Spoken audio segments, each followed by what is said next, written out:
Summer break had finally arrived, and I found myself alone at home. My mom, Emily, had just returned from visiting her sister for a couple of days, only to immediately head out again to catch up with a friend. Dad had left on a 2-month business trip the week before. As an 18-year-old college freshman with the house to myself, I knew exactly how I wanted to spend my time. The moment Mom's car pulled out of the driveway, I locked the front door and stripped off my clothes. I gathered my usual supplies, tissues, and liquid soap, and settled in for what I knew would be a long, enjoyable session of self-pleasure. Time flew by as I indulged in my favorite pastime, taking short breaks to recharge and browse through various adult websites. Before I knew it, over 4 hours had passed. Usually, Mom stayed out much longer when visiting her friend, but today it seemed the gossip well had run dry. Completely absorbed in what I was watching, headphones blocking out any outside noise, I failed to hear the front door open. Suddenly, I heard Mom's voice, filled with shock and disbelief. I froze, mortified, as she rushed out of my room. The surprise of her sudden appearance left me stunned, unable to fully process what had just happened. As the reality of the situation slowly sank in, my mind raced. What should I do? How could I possibly explain this to her? After what felt like an eternity, I mustered up the courage to approach Mom. I found her in the living room, her face a mix of disappointment and embarrassment. I stammered. "I didn't know you'd be home so early. It won't happen again, I promise." Mom didn't say a word. She just looked at me, clearly upset, before silently making her way to the kitchen. We spent the rest of the evening in uncomfortable silence, drinking tea and avoiding eye contact.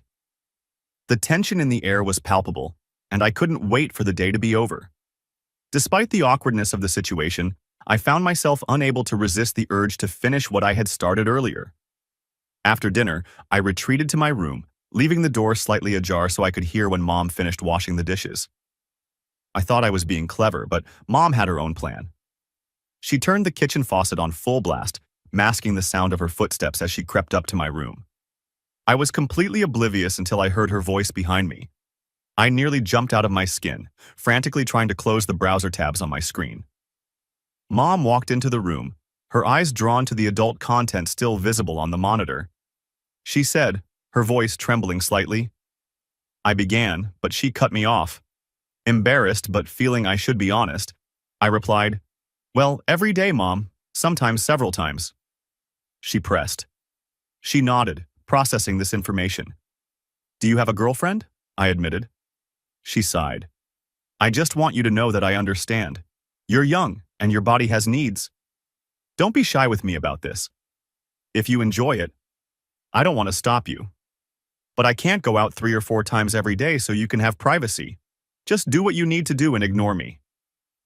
Before I could respond, she turned and left the room, leaving me utterly perplexed. How had this conversation even happened? It felt surreal. A few days later, during dinner, Mom casually asked, "Eric, did you take care of yourself today?" I nearly choked on my food. I muttered, still uncomfortable with this new dynamic. I couldn't believe this was happening. It felt like I was living in some alternate reality. After dinner, I retreated to my room, still processing this strange new normal. A few minutes later, Mom appeared in my doorway, wearing her usual house robe. She said nonchalantly. I pleaded, feeling my face flush with embarrassment. She insisted. "Let's watch that video from yesterday." Reluctantly, I typed in the search terms and pulled up the video we had accidentally watched together the day before. Mom instructed, and I obeyed silently. She stood next to me, watching with what seemed like genuine interest. Our eyes met briefly, and I quickly looked away, focusing intently on the screen. Mom encouraged. "Do what you normally do." She left the room briefly, returning with another chair, which she placed next to mine. We sat in silence, watching the video together. After a few minutes, Mom spoke again. The next morning, I woke up feeling like I was in a daze. Had yesterday really happened? Had I actually watched adult videos with my mom? The whole situation seemed absurd, yet oddly exciting. As I sat at my computer later that day, I heard Mom return from grocery shopping. Feeling bold, I decided to test the waters.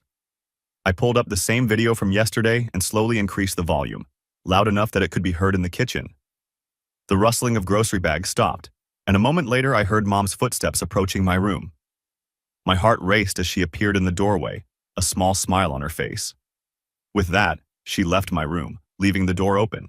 I sat there, both relieved and strangely disappointed. But then I noticed something odd. The apartment had gone completely silent. Curious, I crept out of my room to investigate. I found Mom's bedroom door closed, which was unusual for this time of day. As I stood there, wondering what to do next, I heard her call from the kitchen.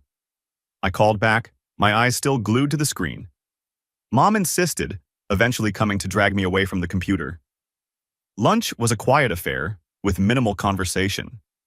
I asked if she had heard from Dad and when he might be coming home. Mom's face fell slightly as she replied that his trip had been extended. She added, a note of sadness in her voice. Despite the events of the past day, there was still some tension between us. However, as the day wore on, the atmosphere began to lighten. We managed to have a few normal conversations, smiling and joking like we used to. That evening, we watched a couple of episodes of Game of Thrones together before retiring to our respective rooms. It was nearly 11 p.m., but I wasn't ready to sleep. I decided to indulge in my nightly ritual, this time opting to watch on the big TV in the living room. I had just settled in when Mom emerged from her room, as if drawn by some sixth sense. She asked, sitting down next to me on the couch. I asked, surprised. As we sat there, Mom broke the silence. "Do you like her? This actress?" I agreed. "Must work out a lot." Mom laughed. "Is that a hint?" I grinned, relieved that we could joke about this. Suddenly, Mom stood up. "Where are you going?" I called after her. She returned a moment later, her hands behind her back. "Guess which hand?" she teased. I said, playing along. "It's my favorite." Mom smiled, pleased with my response. She handed me a small package in a black bag. As I began to open it, she explained, "I thought you might find these useful." "I don't know. I've never used them myself." Inside the bag was a set of high-quality headphones. I looked up at Mom, seeing a satisfied grin on her face. I managed to say, genuinely touched by the gesture. She encouraged. As I put on the headphones, testing their sound quality, I felt a mix of emotions. Part of me was disappointed that this was all she had gotten me, but another part was relieved. It was a thoughtful gift, one that acknowledged our new understanding without crossing any lines. Mom said, standing up. "Time for bed. I'll clean up here," I replied, heading to my room. She called after me. As I lay in bed that night, my mind raced with thoughts of how quickly my relationship with Mom had changed. I wondered what the coming days would bring, both excited and nervous about this new dynamic between us. The next morning, I woke up feeling a strange mix of excitement and apprehension. The events of the past few days had completely altered my relationship with Mom, and I wasn't sure how to navigate this new dynamic. I made my way to the kitchen, where Mom was already preparing breakfast. She greeted me with a warm smile, acting as if nothing out of the ordinary had happened. "Good morning, Eric. Did you sleep well?" I mumbled, still feeling a bit awkward. Mom nodded, pleased. "I'm glad you like them. I thought they might come in handy." We ate breakfast in comfortable silence. The tension from the previous day seemed to have dissipated. As I finished my coffee, Mom cleared her throat. "Eric, I've been thinking we should probably set some ground rules about our new arrangement." I felt my face flush but nodded for her to continue. I agreed, relieved that she felt the same way. "Second, if you're going to indulge in the living room, just give me a heads up. I don't want to walk in unexpectedly again." I replied, grateful for her surprisingly practical approach to the situation. She added, her voice softer now. "If you ever want to talk about anything, and I mean anything, I'm here for you. No judgment, okay?" I nodded, feeling a surge of affection for her. Despite the awkwardness of our situation, Mom was really trying to be supportive and understanding. Over the next few days, we settled into a new routine. "What do you like about her?" I hesitated, unsure how to answer. Well, I guess I like her confidence. And her, curves." Mom chuckled. "I can see that. You know, I used to have a figure like that before I had you." I glanced at her, surprised by her candor. "You still look great, Mom," I said, feeling a bit awkward complimenting her in this context. She smiled, looking pleased. "Thank you, Eric. That's sweet of you to say." As the video continued, I found myself becoming increasingly aroused despite, or perhaps because of, Mom's presence. I shifted uncomfortably, trying to hide my reaction. Mom noticed my discomfort. "Eric, honey, it's okay. Remember what I said? Don't be shy with me. If you need to take care of things, go ahead." I froze, unsure if I had heard her correctly.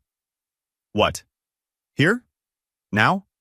She nodded, her expression reassuring. "If you want to. I don't mind. In fact," she hesitated, then continued, "I could give you some pointers, if you'd like." My mind reeled at her suggestion. This was beyond anything I had imagined when we started this new arrangement. Part of me wanted to run to my room in embarrassment, but another part, a stronger part, was intrigued by her offer. Slowly, hesitantly, I nodded. "Okay," I whispered, my voice barely audible. Mom set down her wine glass and turned to face me. "All right, first things first. Relax. You're too tense. Take a deep breath." I did as she instructed, feeling some of the tension leave my body. She continued, "Now, start slow. Don't rush it." Following her guidance, I began to pleasure myself, all the while acutely aware of her presence beside me. It was surreal, having my mother coach me through this intensely private act, but I couldn't deny the thrill it gave me. As I continued, Mom offered more suggestions, her voice soft and encouraging. "That's it, Eric. Pay attention to what feels good. Vary your rhythm." Her words, combined with the visual stimulation from the TV and the novelty of the situation, quickly brought me to the edge. I gasped. She murmured. With a muffled groan, I reached my climax, waves of pleasure washing over me. As I came down from the high, I felt a mix of embarrassment and exhilaration. Mom handed me a box of tissues, a small smile on her face. "Feel better?" I nodded, unable to meet her eyes. "Yeah, thanks, Mom." She patted my knee affectionately. "You're welcome, Eric. I'm glad I could help. Now, why don't you go clean up while I fix us some dinner?" As I headed to the bathroom, my mind was spinning. What had just happened? How had we gone from awkward conversations to this? And more importantly, where would we go from here? Over the next few weeks, our unconventional arrangement continued to evolve. Mom became more involved in my activities, offering advice and sometimes even joining me in watching videos. She never participated directly, but her presence and guidance added an exciting new dimension to my experiences. One afternoon, as we sat together on the couch, Mom turned to me with a serious expression. My heart raced, wondering if she was having second thoughts about our arrangement. "What is it, Mom?" She took a deep breath before continuing. "I want you to know that what we're doing is not typical. Most mothers and sons don't have this kind of relationship." I nodded, feeling a knot form in my stomach. "I know. Are you? Do you want to stop?" To my surprise, she shook her head. "No, that's not it. I just want to make sure you understand that this is special, private, and it doesn't mean that our relationship has fundamentally changed. I'm still your mother, and I love you as my son. This is just an unusual way of me supporting you through this stage of your life." Her words both reassured and confused me. "I understand, Mom. I love you too, and I'm grateful for your support. But why are you okay with this? Most moms wouldn't be." Mom was quiet for a moment, considering her answer. "I suppose it's because I remember how difficult and confusing these feelings can be at your age. I didn't have anyone to guide me, and I made some poor choices as a result. I want better for you. I want you to be comfortable with your sexuality, to understand it, without the shame and secrecy I experienced." Her honesty touched me deeply. "Thanks, Mom. That means a lot to me." She smiled, pulling me into a hug. "You're welcome, sweetie. Now, how about we watch something a little tamer tonight? I heard there's a new nature documentary on Netflix." As we settled in to watch the documentary, I felt a newfound appreciation for my mother, despite the unconventional nature of our relationship. Her motivations came from a place of love and a desire to protect me. The weeks flew by, and before I knew it, It was almost time for Dad to return from his business trip. Mom and I both knew that our special arrangement would have to change once he was back.